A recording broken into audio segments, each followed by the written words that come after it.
everybody, and welcome back to another episode of Devil's Advocate Trades Edition. And we're on season 2 now. So this marks season 2. So what I did was I went ahead and I did all of my podcasting in 2024 from October until December. So January is my new month. But whenever I record in the month, doesn't like my release date, I don't count it. I count it as to when I recorded it. So today marks the first of episode 1, season 2. So yay us. As I kind of said to you guys, I'm going to go ahead and put some cool other stuff involved with my podcast where we have some resources and whatnot for you guys to check out. And so I've done like 15 episodes, which is like nothing. It's like tiny. It's like minuscule. But everyone's like, oh, Lisa, take the wins. And I'm like, you know, like a win for me is like 50 episodes, maybe 100 episodes. And they're like, oh, but you're always preaching to make, attainable goals, start small. And I'm like, yeah, well, we're not going to throw my words back in my face today. That's not fun. But here we are. Throwing words. So I'm going to take my win that I'm 15 episodes and we're going to keep going. I've got so many episodes for you. And what I'm actually going to do, and I got a really great tip from a guy that's going to be coming onto the podcast. You're going to see him. His name is Seth, and he is a podcast coach out of the States. And he said, you know what, Lisa? He's like, you're doing really well. He's like, your podcasts are fun to listen to. He goes, but you know what? He's like, if I can offer you one thing, he goes, because you are someone who's super excitable and you like to put out your content. He goes, why don't you just drop 2 in the same week? Like little Easter eggs, like every once in a while. And I was like, oh my God, I'm going to do that next week. So I've got 2 episodes coming out for you next week, Tuesday, Wednesday. They will drop. They drop every Wednesday. So always listen for those. So I'm going to just do it randomly throughout the month where you'll just get 2, but I'll make sure I give you guys a heads up. Maybe if I remember. So let's see. So where are we? We're in an interesting time right now. So we're going to talk about a couple things. I'm going to talk about the guests that are coming on, and I'm also going to talk about the politics because let's be real. It's in the forefront. It's in our face. So Canada has its own set of issues with our government, and I don't know how many people are all for what party. And I hear different things. I have friends of mine that are like, at least I'm going to go with the best candidate in my riding that makes sense to me. I'm not really going to pay attention to what party they're with. It's whether or not I can resonate with what they're saying. And I was like, that's fair. But we have some really questionable leaders right now running those parties. So I'm the type of person that will throw my vote to support helping that leader win, because I'm not going to lie. So I myself grew up in a very liberal household, and my parents were always very, don't do what we do what makes sense to you. You're an adult. That's your vote. You have to live with your decision. So if you don't like who we vote for, that's okay. We're not going to go against you. Politics are not something we're going to hold against you, which unfortunately in Alberta and in a lot of other provinces, they do hold it against you. So I know that being in Alberta, if I'm like, oh my God, I'm a liberal, they're going to be like, oh my God, get her out of here. So I'm a gun-toting liberal. Does that ease the blow? So yes, I voted for Justin the first time round. I thought he was great. I thought, oh my God, new blood, this, that, and the other thing. I thought probably the same thing a lot of people thought.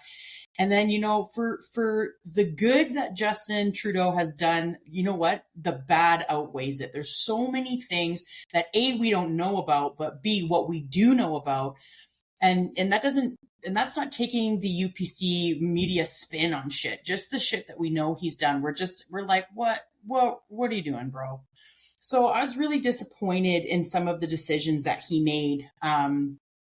Actually, a lot of the decisions that he made for our country. And I was just really upset. Now we have to keep in mind that he's not the one who says this is what's going to happen and it happens. There's a group of people, it is very much a democratic, platform where it has majority and minority houses or parties that get to kind of all have their input, and people have to kind of figure it out.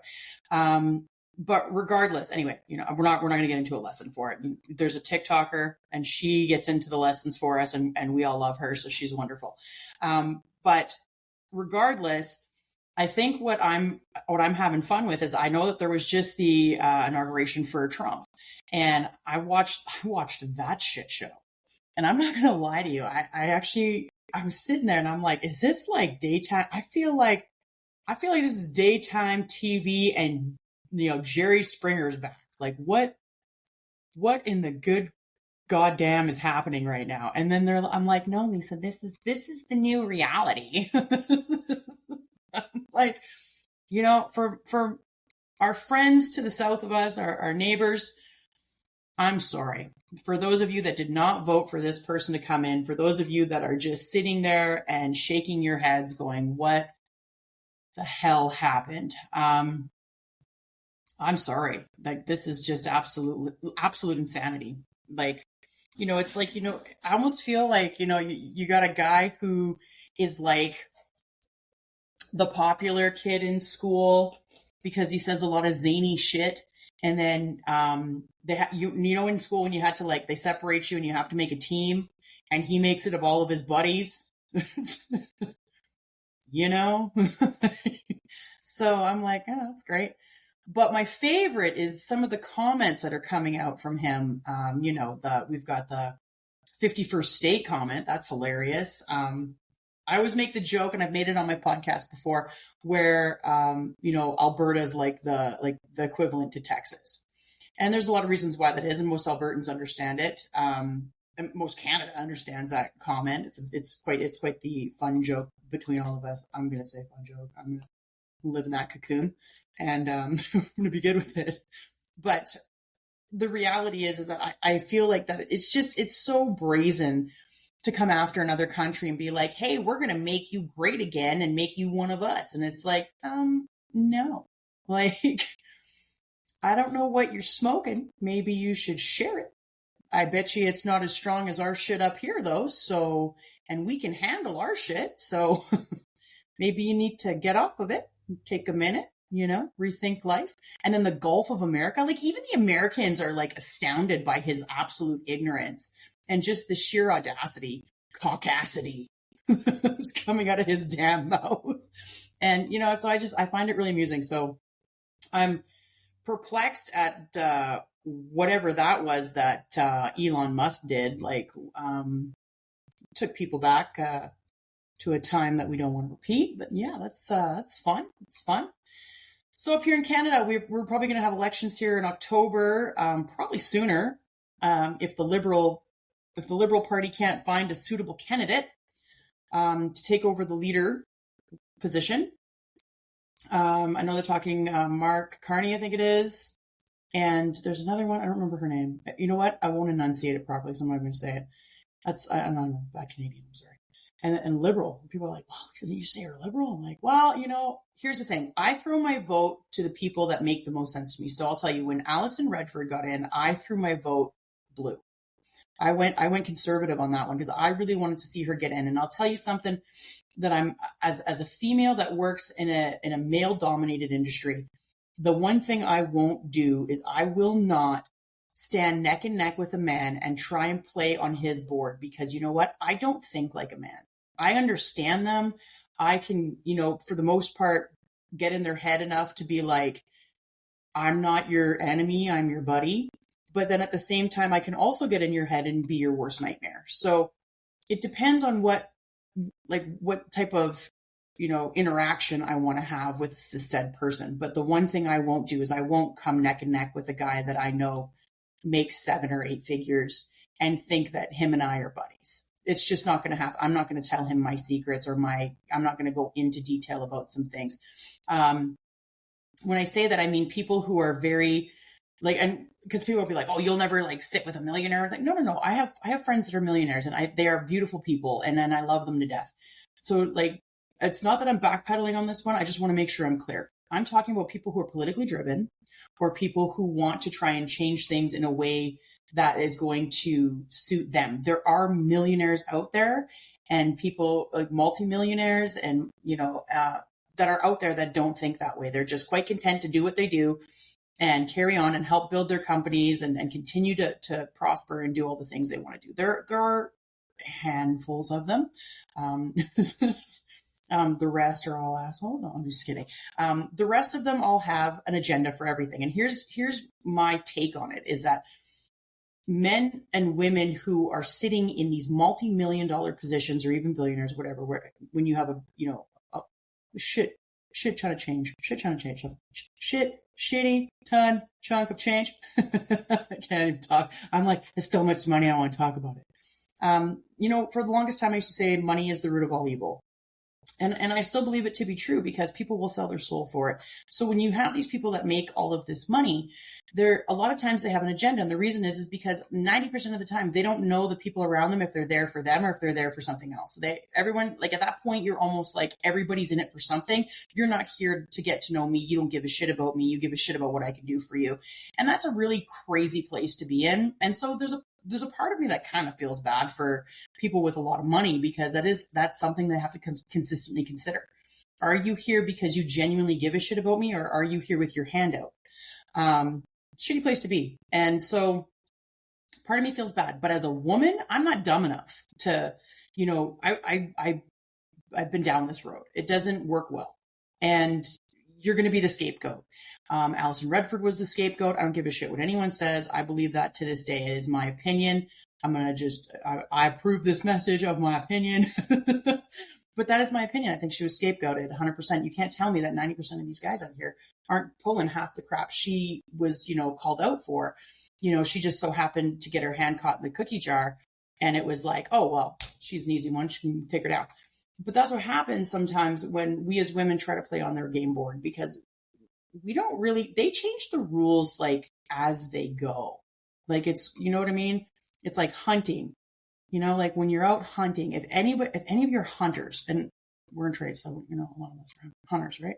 So when you're hunting, the one thing you do is you could be sitting in a spot you have a perfect vantage point, and you're looking down and you've got like a really good target, but your target isn't in the area or field that you need it to be. So you shift and you pivot really quick and then you pull the trigger. That's kind of guys. That's just how they operate. They're like, oh, you know what? I don't fucking like this. I'm going to change my position and I'm just going to move and, my target's over here. So that's what I'm going to do. Like I expected it to come through the brush this way. I heard this, I did this, I called this, but it came over here. So now I'm going to pivot, I'm going to move, and I'm going to go. And not a lot of women are privy to that information because we don't think like guys. We're very planned most of the time. We're like, we can change directions really quick and we can do a lot of things at once. Men, I'm surprised they can chew gum and pull a trigger. And I say that with love in my heart. But if we're being honest, like, a woman can like run circles around her house. Most women, not all. I mean, not all. And same with men, not all men. But, most women can, basically within an hour have the house cleaned and the dishes done and the kids out the door and lunch is made and, get ready for getting herself ready for work and out the door. And you know what I mean? Like there's all these little tasks that have to get done inside of a small time limit. A lot of men aren't good with that unless it's their job. When it's their job and it's something they're really good at, then they can hyper focus and do quite a few things at one time. And it's actually quite interesting to watch them do it. But when it comes to a bunch of things outside of that task, like women have to kind of maneuver to do, I don't see it. It doesn't go quite as smoothly as when a female does it. And you know what? That's what we embrace about each other. And yes, I'm going to say it. There are two genders. Okay.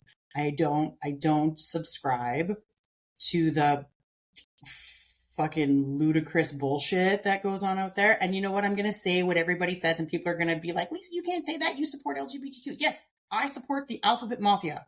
I do. I love them. I've got my cousin is gay. My mom is alternative lifestyle. I love all the people. I sat in the gay court when I was in my 20s, and I was with all the drag queens, and I love them, and they're beautiful, and they're fun, and they're obnoxious, but they're great. Like they're so comical, and I still go out and watch drag queens, and I love it. I love all of them.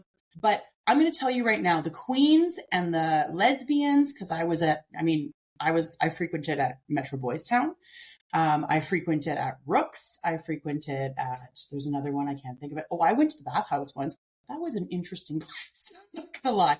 Maybe not for a straight girl to go to, but I digress. So, but anyways, I've been there, and you know what? I'm going to tell you something.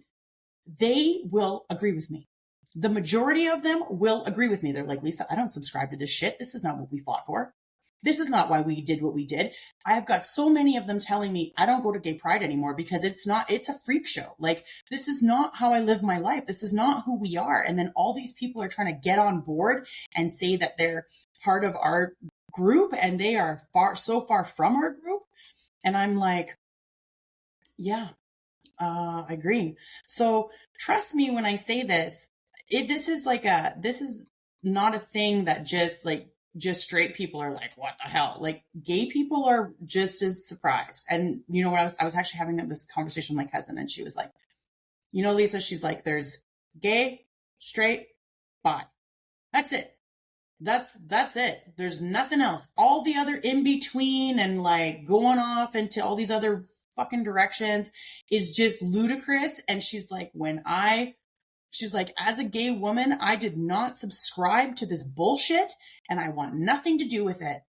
And I don't want people thinking that this is what I think as soon as she's like, I don't push my lifestyle onto people. You like me for me and who I am, not for who I take home, not for like, I don't push that. And you know what? And I was like, I love that about you. And this is why it's so important for people. It's like, you can be who you are. And if you're flamboyant or if you're more masculine, whether you're male or female, it doesn't matter. It's who you are. It's not what you do behind closed doors. So that's one of those things that I always have to say to people. So now when it comes to politics, so you've got women who are straight that choose a domineering position that is very male driven, and they try to play on this game board. So we've got Allison that tried that. And now we've got, unfortunately, Danielle Smith, and she is not doing well because I'll tell you right now, I stopped being a fan of Danielle when she crossed the floor from the Wild Rose. In that moment, the first thing and this is my opinion, guys, that moment, I was like, that's political suicide. What are you doing? You are crossing the floor after you've praised one party to walk to another party in an open forum. It's tacky as fuck. Who does that? Everyone's like, oh, that's a statement. That's a stupid ass statement. That's a stupid ass statement. What are you doing? And I'm like, I can't trust her. She is all about herself. She is all about it. Yes, you can change your mind. Yes, you can. But there are times and there's, time and a place. And I'm like, that was dumb. Like, why would you just show me that you are an opportunist? And right now you're showing me the same thing with all the political bullshit that's going on. You down in Panama, not signing shit with Canada. Even fucking Doug in like Ottawa's like this. She's an idiot. Like, she needs to get on board and be a Canadian. And then you've got some of like you got some of her like big fans that are like, oh no, Danielle knows what she's doing. And I'm like, no, she fucking doesn't. She doesn't give a shit about any of us. If she gave a shit about us, then she would have went and she would have explained herself, not in a press conference. She would have came her ass back to Canada. She would have went there and said, this is my position. It's not that I don't want to sign this. I am 100% standing with you guys, but this is what I'm concerned about. How can we as a group, as a collective, secure this aspect for our import export? And they would have then said, you know what? I don't think you can. Tariffs are coming regardless. I don't think you can, rub shoulders with any of these guys and trust any of them. At the end of the day, you're a Canadian. We're here to represent our country. I think you should sign this and we should go against them and let them know that we're not taking any shit or whatever. Or they would have said, you know what? That's a really great idea. Let's do this, this, and this. This way you're involving the group. You're not making decisions by yourself and going rogue. So as far as I'm concerned, that's actually considered, that's breaking the law, actually. So I'm hoping that our justice system will kick in because as far as I'm concerned, she's broken the law. You can't be making deals with another country as one person. The country in its entirety has to be on the same page. So that's where I'm upset with her. And I'm like, you're making decisions that you think is best for all of us without talking to the rest of Canada. All of these people that all of the Canadians have appointed to represent them, you're leaving out. So you're now leaving out all of these people's voices, and that's not okay. So I struggle with that. I'm, you know what? And it's the same with, there's no political party that's going to protect you or give a shit about you at the end of the day. They give a shit about what they want to see move forward, which some of them is for good and some of them is for themselves, is very self-fulfilling, very self-prophesizing. And we all know who that is. So at least I do. And the rest of the intelligent people do. But, and not that I want to say that any of you are dumb. If you guys are voting for Pierre Poilievre, I'm sorry. You need to rethink that one. I'm sorry. I mean, I appreciate that we all have our opinions and you can agree with him, but I don't see any good coming from him. He's just another idiot toting Trump on this side, and we will become the 51st state, or there will be some sort of deal where, you know, some of us provinces will end up getting sold underneath or whatever. Who knows what deals they're going to try and make and try and break up Canada or cause problems. And like, you know, they say, if we're not united, we're divided. And it's true. And that's something that even is as in the masses. If we are divided, then we are fighting, then we can't see it. We can't see past our own 2 freaking feet. And then we're going to start picking the wrong people. So I'm not sitting here saying hate Pierre or hate, you know, Jagmeet Singh or hate any of them, right? Like Trudeau stepped down. We're talking about Mark Carney. So we'll see what happens with him. If he actually does decide to throw his name in the hat. I'm hoping for a good leader. I wouldn't personally, I like NDP. I can really get behind NDP. I liked Jack Layton and I liked Rachel Notley. And if, you know, if Rachel was in the leader position, I'm going to tell you right now, hands down, I'd be voting NDP. And I'm not scared to say that. That's just how I look at it. I think she does things in a way that really makes sense for Canada and for Canadians and for the working class. And, you know, us Albertans can get our panties all in a twist. But guess what, guys? My show is for trades. And guess what the majority of us are? Working class. So when you've got someone in your government that wants to say, I want to make sure you guys succeed. I want to make sure you guys don't go hungry. I want to make sure that you guys are getting paid fair wages. I think that's a great thing. What I will tell you is that when we did raise the minimum wage to $15 or 15, whatever it is, I was not a super fan of being told that you know how you go to a restaurant and then like now it's just an automatic selection and sometimes they just auto put it on your bill and you have to automatically pay gratuity. And I'm like, I don't care. Like they're like, oh, 6 or more, it's automatic gratuity. And I'm like, screw you. Gratuity is earned. It is not a right. It's my choice to tip that person. And I don't think it's fair because you're like, oh, well, there's 6 people. So I need to make sure there's an extra staff member on. Yeah, but those 6 people are there and we're eating. If the person that's serving us is doing great, they're going to get a tip. If they're not doing great, then they're not going to tip. But now you're forcing us when we're coming to your establishment. And what if we can only afford the food? They're getting minimum wage, which is $15 an hour. And some people say we can't even live off that. But you're right. But what about the rest of us? What if the rest of us are living off minimum wage and have only 1 income coming into the house? Or, you know, 2 incomes on minimum wage don't really bring that much in either. So I feel like people don't consider everything, right? And, you know, it's like I was making a joke the other day with a friend of mine and I said, you know, it's almost cheaper to eat out sometimes than it is to buy groceries and make it because of how much groceries went up. And so, and they kind of laugh and they're like, right? Like we could almost eat out every night and it would be the same as if we went to the grocery store. I'm like, sad. But, you know, I mean, it's just, it's the way the world's working right now. It is what it is. But regardless, you know, like I said, that was the one thing I want to talk about was politics. You know, we all have our own opinions, you know, and opinions are like assholes. Everyone's got one, right? So at the end of the day, I want you guys to vote that what makes sense to you. If Pierre makes sense to you, that is what it is. If, you know, if Jagmeet makes sense to you, then that's fine. And if whoever is going to be that the other candidate makes sense, it's fine. You know who I really like though, just in closing for that one, is I really like the Green Party leader. I think she is amazing. Her name is, I think, Elizabeth. Is that right?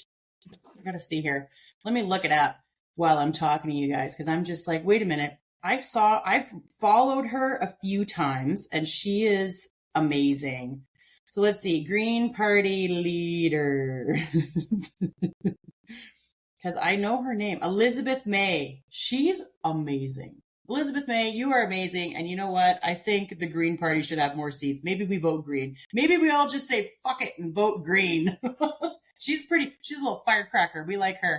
So, you know, I don't think that's even a bad, like I always say to people, like, it's our voices. Like, what if every, like, 50% of each province voted green? Like, that'd be awesome. I mean, it wouldn't work the way we would hope. I mean, it would kind of work the way we'd hope, but, you know, there'd still be, like, the minority government, whatever. Anyway, Politics or politics, whatever, regardless. But I really like her. I think she's amazing. I love her response to Trump, by the way. Elizabeth May, you're amazing. I loved your response to Trump. I thought that was awesome. You're like, we'll take California. I was like, oh my God, protect this woman.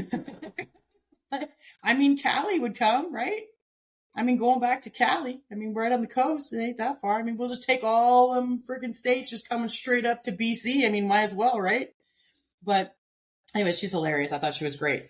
Now moving on with the podcast, because we're in season 2.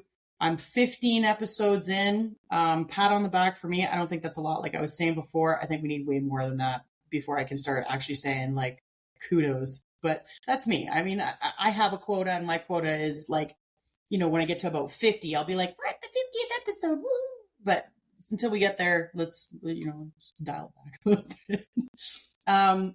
So we've got mental health. We've got someone coming in talking about mental health. They're located all across Canada and some in the States, I believe. They are certified and accredited to help you with mental health. And they have a very different approach to it. And her name is Mona Cooley, and she will be on next week. And because I'm dropping 2, so Tuesday and Wednesday, so Mona will be on Tuesday, and my good friend, Dr. Thomas Hill in the States, who is a distributor. He's a supplier, vendor, rep. He's a rep. We'll say rep for Redox. And Redox is something really amazing that is on the market that helps put back in all of the like nutrients that we kind of lose as we grow older. And it helps with all kinds of autoimmune and cancers and rheumatoid arthritis, which is also a autoimmune. I can't even talk. I'm retarded. It's like, it's late and it's time to go to bed.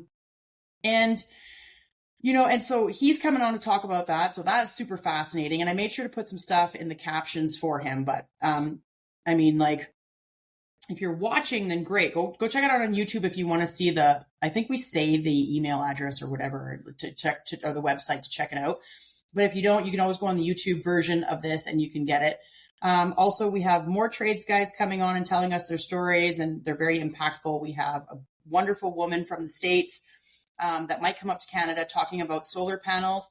I'm not a super fan of solar panels, but let me tell you something. I learned a thing or two. And the one thing I love about her is she is very ethical and has a lot of integrity. And she will tell you point blank if you need solar panels or not. She's not going to sell it to you because it's the next best thing. She's going to sell it to you because it makes sense for your family and for your finances.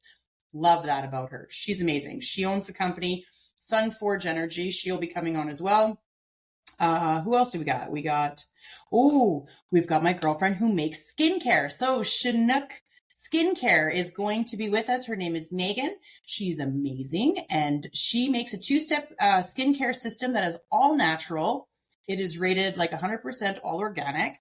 And it's done wonders. It takes years off your life. And let me tell you, men, women in trades, we are so weathered when we go outside and work in those elements for years, months, whatever. We get weathered and we get weathered quick. And then all of a sudden we wake up and we look at ourselves and we're like, Jesus, did I have that like last year? Like, why do I look older? And it's not because you're older, because I think personally, I think Gen X and millennials are rocking it anyways. I think we all look amazing. You know, I'm pretty much I'm almost in my mid 40s. In March, end of March, I turned 44. So happy birthday to me soon. And I think I look pretty great for my age. People are always like, oh yeah, I wouldn't have pegged you for over 40. And I'm like, woohoo, I got great genes. So that's what happens when you're a mixed baby and you're half Caribbean. Anybody who's got half Caribbean or a mix of some sort usually has, I'm just going to say, if you got melanin in your skin, you good. You good. I'm sorry, Caucasian people, but God had the caucasity to make y'all get weathered out.